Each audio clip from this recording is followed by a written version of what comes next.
নমস্কাৰ সকলোকে স্বাগতম জনাইছোঁ নিমাত ষ্টাডি পইণ্ট চেনেলটোলৈ।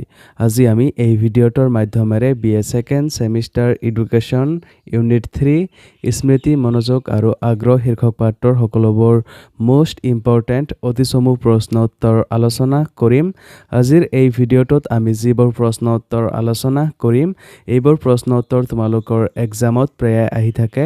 চ' ভিডিঅ'টো প্লিজ শেষলৈকে চাবা। যদি তুমি এতিয়ালৈকে এই চেনেলটো ছাবস্ক্ৰাইব কৰা নাই তেন্তে প্লিজ চেনেলটো ছাবস্ক্ৰাইব কৰি দিবা আৰু এইটো ভিডিঅ' তোমালোকৰ বন্ধু বান্ধৱী অথবা এডুকেশ্যনৰ হোৱাটছআপ গ্ৰুপত শ্বেয়াৰ কৰি দিবা। মৰমৰ ছাত্ৰ ছাত্ৰীসকল, এইটো ভিডিঅ'ৰ ডেছক্ৰিপশ্যনত BA ছেকেণ্ড ছেমিষ্টাৰ এডুকেশ্যনৰ সকলো ইউনিটৰ ভিডিঅ'ৰ প্লেলিষ্টৰ লিংক দিয়া আছে। তাত ক্লিক কৰি তোমালোকে সকলো ইউনিটৰ ভিডিঅ'বোৰ চাই ল'বা। চ' ব'লা তেন্তে বেছি পলম নকৰি আজিৰ ভিডিঅ'টো আমি আৰম্ভ কৰোঁ। অতি চমু প্ৰশ্ন উত্তৰ। 1 নম্বৰ প্ৰশ্ন, স্মৃতিৰ সংজ্ঞা দিয়া। উত্তৰ, মনোবিদ ষ্টাউটৰ মতে স্মৃতি হৈছে অতীত অভিজ্ঞতাৰ মূল ৰূপৰ অবিকল পুনৰ উদ্ভৱ কাৰ্য। 2 নম্বৰ প্ৰশ্ন, বিস্মৃতিৰ সংজ্ঞা দিয়া। উত্তৰ, জেমছ ড্ৰেভাৰৰ মতে বিস্মৃতিৰ অৰ্থ হৈছে যিকোনো সময়ত চেষ্টা কৰিও অভিজ্ঞতাৰ পুনঃস্মৰণ কৰাত ব্যৰ্থ হোৱা অৱস্থা। মৰমৰ ছাত্ৰ ছাত্ৰীসকল, ভিডিঅ'টো আগবঢ়োৱাৰ আগতে এটা সুখবৰ। তোমালোকৰ বাবে আমি অতি কম মূল্যত মাত্ৰ 59 টকাত BA second semester education complete question answer guide প্ৰস্তুত কৰিছোঁ, য'ত প্ৰতিটো ইউনিটৰ A to Z প্ৰশ্ন উত্তৰ বিশদভাৱে আলোচনা কৰা হৈছে। যিবোৰ প্ৰশ্ন উত্তৰ পঢ়িলে তোমালোকৰ পৰীক্ষাত 100% কমন পৰাটো নিশ্চিত। যোৱা বছৰ হাজাৰ হাজাৰ ছাত্ৰ ছাত্ৰীয়ে এই ই-বুকটো কিনিছিল আৰু তেওঁলোকে পৰীক্ষাত ভাল ফলাফল দেখুৱাবলৈ সক্ষম হৈছিল।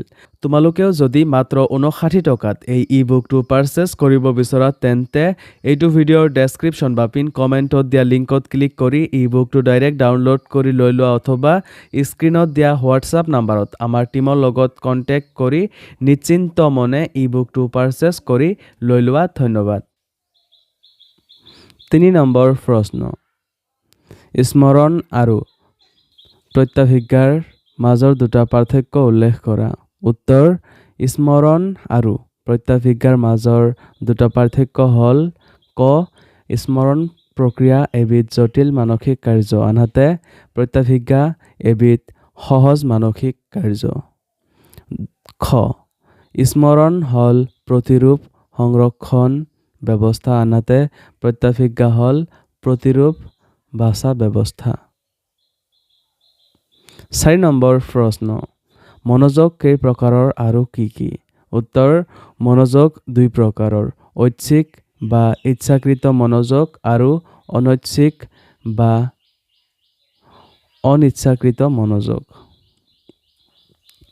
6 নম্বৰ প্ৰশ্ন, স্মৃতিৰ উপাদান কেইটা উল্লেখ কৰা। উত্তৰ, স্মৃতিৰ উপাদান কেইটা হৈছে ক, অভিজ্ঞতা, খ, সংৰক্ষণ, গ, পুনঃস্মৰণ আৰু ঘ, প্ৰত্যাভিজ্ঞা। 7 নম্বৰ প্ৰশ্ন, পশ্চাদমুখী প্ৰতিৰোধ মানে কি?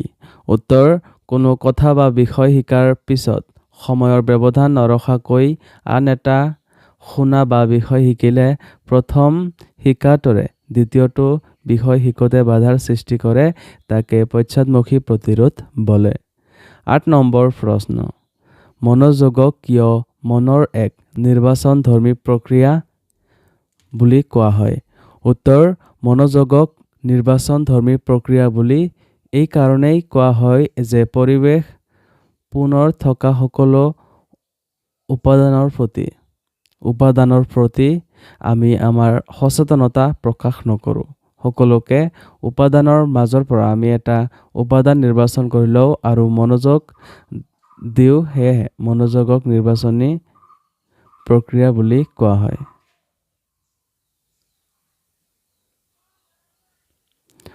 9 নম্বৰ প্ৰশ্ন, উত্তম বা ভাল স্মৃতিৰ দুটা লক্ষণ উল্লেখ কৰা।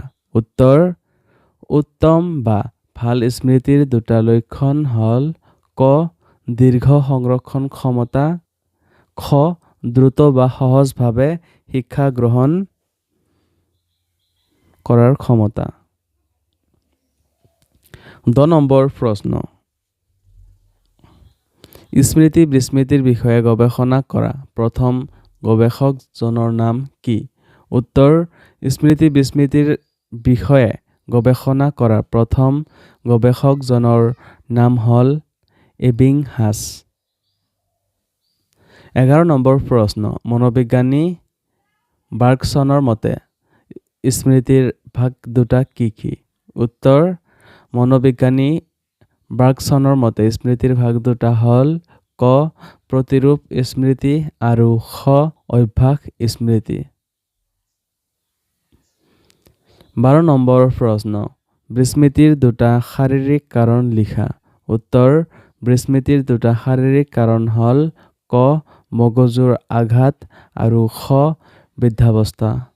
মৰমৰ ছাত্ৰ ছাত্ৰীসকল, আজিলৈ এইখিনিয়ে। তোমালোকক যদি আৰু অধিক প্ৰশ্ন উত্তৰ লাগে অথবা এতিয়ালৈকে মাত্ৰ 59 টকাত BA second semester education complete question answer গাইডটো পাৰচেছ কৰা নাই, তেন্তে এইটো ভিডিঅ'ৰ ডেছক্ৰিপশ্যন বা পিন কমেণ্টত দিয়া লিংকত ক্লিক কৰি ই বুকটো ডাইৰেক্ট ডাউনলোড কৰি লৈ লোৱা অথবা স্ক্ৰীণত দিয়া হোৱাটছআপ নাম্বাৰত আমাৰ টীমৰ লগত কণ্টেক্ট কৰি নিশ্চিন্ত মনে ই বুকটো পাৰচেছ কৰি লৈ লোৱা। ধন্যবাদ।